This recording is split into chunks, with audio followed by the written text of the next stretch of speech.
Good day everyone, I'm Midshipman Gallardo Mark Vincent and I am here to demonstrate to you how to announce distress, safety, and urgency message.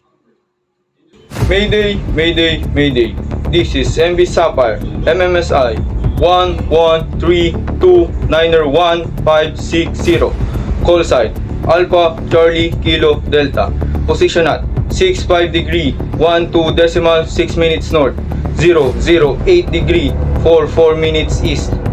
We have sustained heavy flooding due to a collision and required immediate assistance.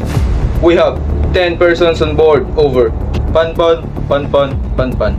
All stations, all stations, all stations.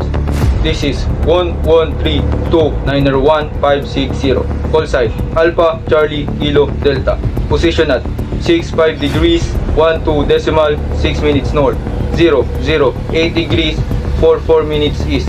We have suffered engine failure and are drifting towards shallow waters. Assistance is required, but there is no immediate danger to life. Over.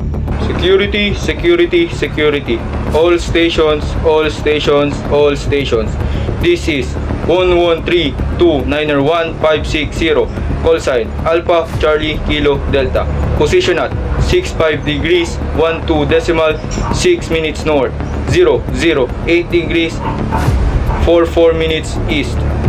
A large floating object has been sighted, posing a hazard to navigation. Mariners are advised to proceed with caution. Over.